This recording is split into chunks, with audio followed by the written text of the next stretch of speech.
Good morning. Thanks for joining us at 7. I'm Tracey McCain. And I'm Nuclo. You're watching Eyewitness News here on the Wax. A lot to talk about. But first, we'll say hello to meteorologist Scot Haney. Get a check on that forecast.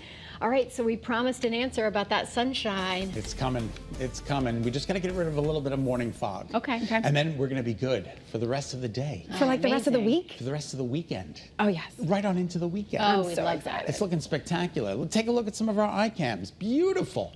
In New Haven, 57 degrees, a couple of degrees above average there. You'll notice a little layer of fog on our New Haven iCam. It's not a big deal there, but it is a big deal in other parts of the state. New London, spectacular. It was just glorious. You can see the cars getting on the ferry there. And we'll take you to Old Saybrook. Unfortunately, we do have a little bit of fog in the Old Saybrook area on our iCam there. First Alert Live radar is dry. Here are the visibilities. Look at this, a quarter of a mile in Danbury, quarter of a mile at Oxford Airport, 2.5 in Hartford, a quarter in Willimantic. So it is a little tough out there, and it's going to take until about 9 or 10 o'clock to burn off this fog. Once it does, Ollie Ollie Unkin Tree. We are talking about some spectacular weather. 76 to 85 is the spread today, mostly sunny. Sun is up, was up at 6:29. Sun sets at 7:03. Monday, that sun sets in the 6 o'clock hour. Good morning, Kate. Good morning, Scott. And now how long has it been since you've been saying that? 17 years. At least. Mm-hmm. And I don't even remember what the actual phrase is. The actual phrase. Yeah, you say Ollie Ollie Unkin Tree. Oh, Ollie Ollie Oxen Free. Oxen Free. Thank you very much. All right, good morning, everyone. All right, if you're heading out the door right now, New Haven to the George Washington Bridge, 95 southbound, we're just over that 100-minute ride time there. That's basically the only spot that we're seeing any kind of real congestion at this time, 95 southbound, the Parkway, so down through Fairfield County. Rest of the state moving along. However, oh my goodness, look at this Middletown camera here, Route 9. No visibility through this area right now through at least our DOT cameras this morning, which is very unfortunate. So if you're heading out the door through the Route 9 corridor, please make sure that you're taking your time. A little bit of that fog hanging over the tree line here through Waterbury, but really bright sunshine here in Meriden, 691 east and westbound. So it just depends on where you're traveling here this morning. You might need the sunglasses, you might need the low beams, and you might need to really just slow it down as you're heading out the door. I'm Caitlin Francis with your Connecticut Chevy First Alert Traffic Report, driven by your Connecticut Chevy dealers. Well, dozens of Omni hotel workers in New Haven have walked off the job demanding better pay, health care, and pensions. More than 120 housekeepers, bellmen, cooks, other employees there are on strike right now as they remain locked in a contract dispute that has lasted months. The previous one expired in March. Omni Hotels says it is committed to bargaining in good faith and working to make sure that the strike doesn't impact guest experience. We are also tracking new developments this morning about another gigantic labor strike. Channel 3's Roger Susanin joins us now from the First Alert desk with more on the massive strike involving Boeing. And Roger, this impacts thousands of workers. Yeah, that's exactly right, Tracy. And many of them walked right off the job site earlier this morning, and they're now picketing outside Boeing factories around the country along with Boeing headquarters. Now, this all went down immediately after the union soundly rejected Boeing's latest contract proposal. The union says nearly 95% of their members, in fact, shot down that proposal that would have raised their pay by 25% over 4 years. Now, Boeing says that would be the company's largest ever wage increase, but the union fired back and says those workers have not been paid any bumps at all in 16 years. So they felt this very difficult step was also necessary. I'm just emotional because my daughter still lives at home, and she makes more than I do. But she went to college, right? So she'll step in for my wife and I, but that's not going to make me sign yes. Stock is projected to fall when the markets open up later this morning. We'll have to wait and see, but analysts say it is unlikely to impact consumer travel. Live at the First Alert Desk, I'm Roger Susanin, Channel 3 Eyewitness News. Tracy? All right, right now, police in New Britain are trying to find the person who shot and killed a man after his home was burglarized. Pinpoint News Tracker takes us to where this all unfolded, right at the intersection of Kelsey and Chapman Streets. Officers were called to a home for a burglary yesterday and then received more calls about a car crashed in front of a home and a shooting.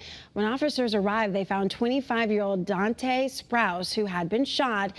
Sprouse died at the hospital. Police say he was also the victim of the burglary.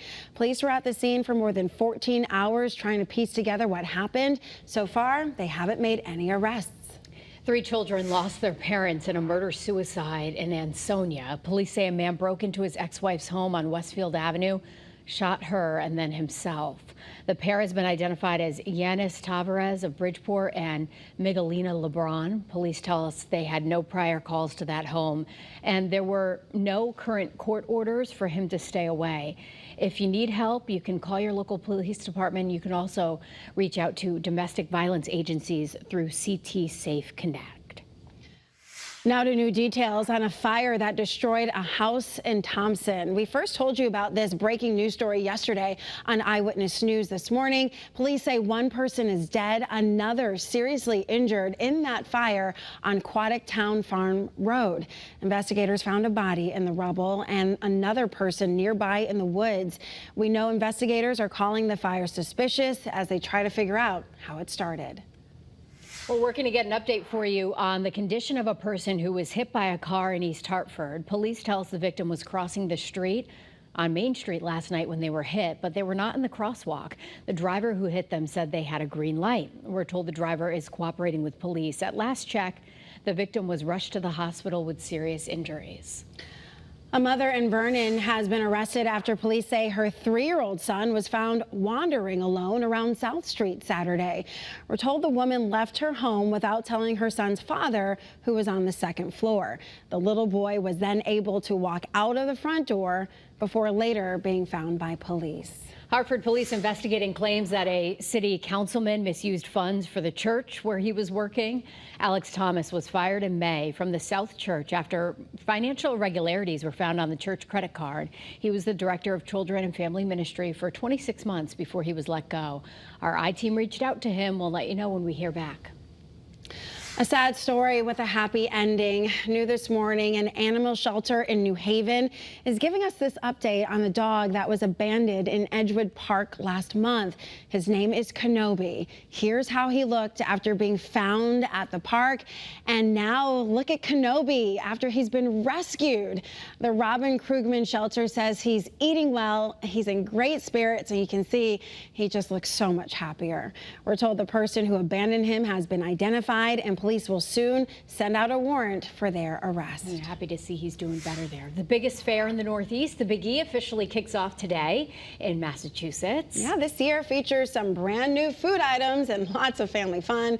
The Connecticut building has an all-new look after some renovations, too. Yeah, we can expect some great shows as well from Ludacris and Diplo. Gates open at 8 this morning, and the Big E runs through September 29th.